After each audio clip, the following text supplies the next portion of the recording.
An arena left completely shocked as Ravishing Rick Rude pins the Ultimate Warrior to win the WWE Intercontinental Championship, with a little assist from his manager, The Brain. Hey, if the ref doesn't see it, he can't call it. Those are the breaks. With the crowd buzzing from the monumental upset, it was time for WrestleMania 5 to deliver its main event. The Macho Man Randy Savage defending the WWE Championship against his former best friend and Mega Powers partner, Hulk Hogan. Yeah, the Macho Man Randy Savage. Dig it. He was one of a kind. He was intense. He was a great athlete. Everything about him was 100% perfect for sports entertainment and professional wrestling. While the split of the Mega Powers was made official on a February 1989 edition of the main event, the cracks had been obvious to many long before that fateful night. Hogan and Savage's friendship had been beneficial to both, which was never more evident than the year prior at WrestleMania 4. On this evening, the vacant WWE Championship was to be decided in a 16-man, one-night tournament. In an absolutely brilliant display of athleticism and heart, the Macho Man would compete in 4 different matches to claim the championship. But it was in the final against the $1 Million Man Ted DiBiase that Savage would run into seemingly more trouble than he could handle. In DiBiase's corner was Andre the Giant. Throughout the match, Andre interjected, bringing Savage's offense to a halt, or distracting him for attacks by DiBiase.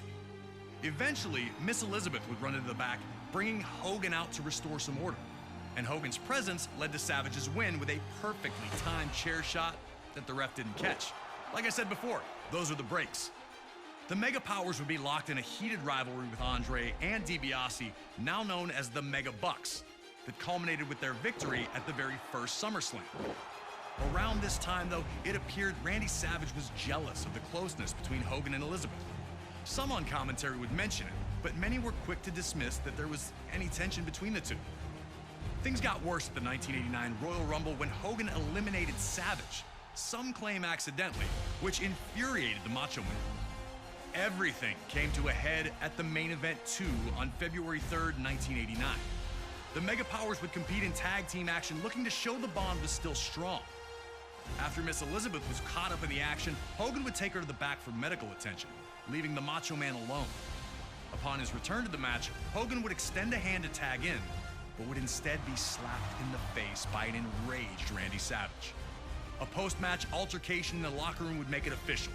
The Mega Powers were dead, and a clash was inevitable. Soon after, Hogan would lay down the challenge for WrestleMania 5. In a final twist, Miss Elizabeth would side with neither man, insisting that she'd be ringside in a neutral corner instead, offering to help either if they needed it. We were able to sit down with Hulk Hogan to talk about the night the Mega Powers exploded. The lines were so blurry between reality and what we were trying to accomplish. He was madly in love with his wife, Elizabeth, for real. He was madly jealous for real. Leading up to it, you know, when she was managing him or managing me or couldn't depend on who she was going to manage, it made him crazy. I just didn't know what type of abuse I was in for, so it was a little nuts. He was there to go, and he pushed the gas pedal down really hard on me in that match. Once you became a Macho Man fan, that was the only thing you could think about. His look, just the way he carried himself. I had nothing but respect for him. It's always so great to hear from the legends themselves when it comes to these unforgettable WrestleMania moments and matches. Thanks again to Hulk Hogan for his time. Now, let's get you into the middle of an intensely heated WWE Championship match where the world would watch the Mega Powers explode.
Hogan came into this match incensed, and the Macho Man looked to use that to his advantage early. With months of payback heading his way, Savage was evasive and defensive to the bull rush tactics of Hogan, appearing to frustrate the challenger. Hogan had a look in his eye that night. You could tell he wanted to hurt Savage, and Savage also wasn't shy about using Miss Elizabeth to his advantage, flagrantly bringing her into harm's way to stop Hogan in his tracks. Savage was playing by nobody's rules but his own. And if Hogan was going to get any revenge, he'd have to find a way to keep his own temper in check. Savage was showing early on that his approach would be as chaotic as possible.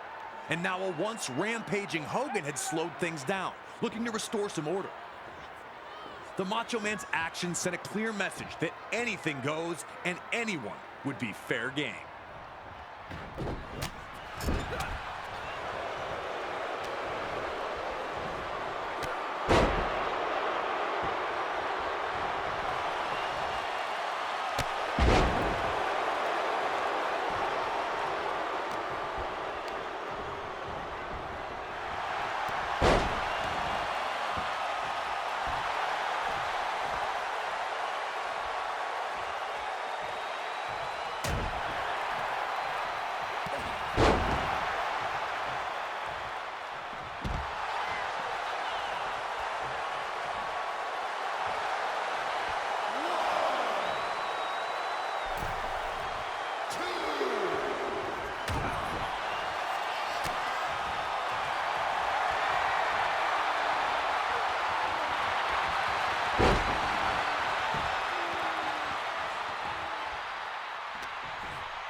Savage had, for the moment, managed to turn the tide with a well-placed boot.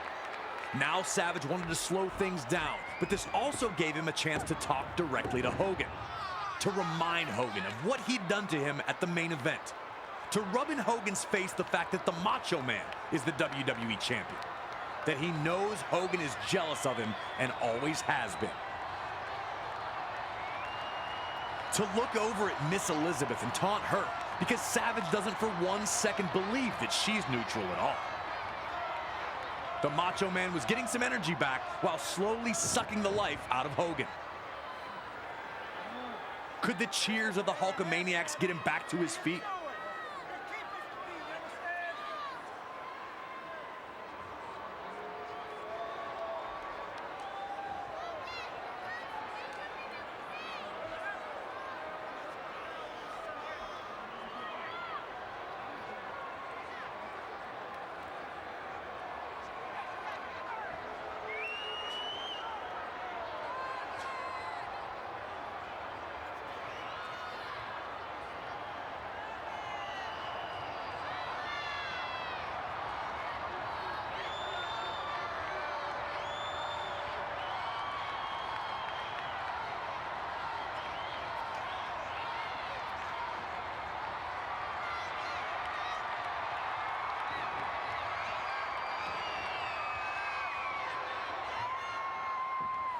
Hogan would get back on the attack once he broke free.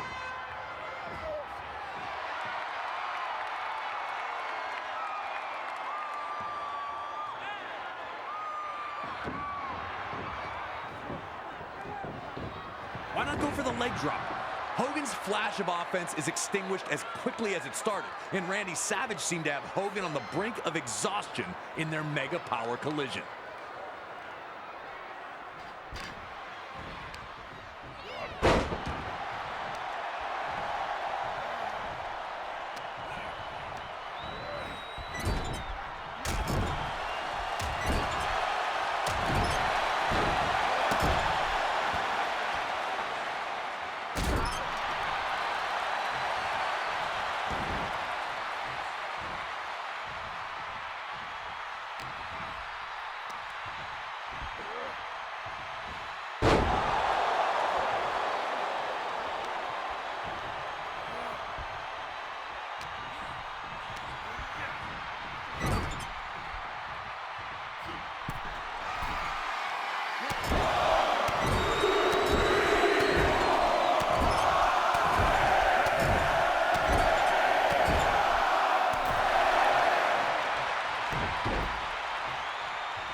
In one of the more surprising moments of this match, Miss Elizabeth proves herself true to her word, stopping Hogan from running Savage into the ring post, maintaining her neutral status. The Macho Man would take advantage of Hogan's reluctance. Once again, Savage showed no regard for the safety of Liz.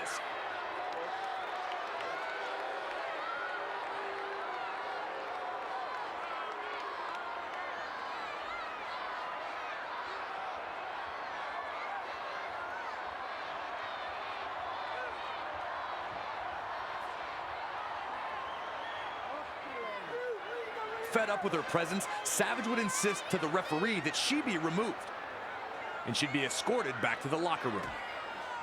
Having his constant distraction removed seemed to invigorate Savage. He was looking to put the finishing touches on what had been a master class to that point.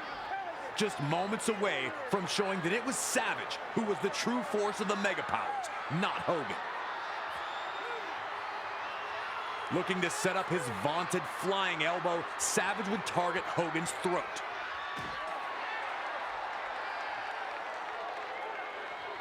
Hulkamaniacs knew to never lose hope, but it wasn't looking good for Hogan here. The Macho Man looked better than he ever had, seemingly on the verge of his biggest victory yet.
your winner,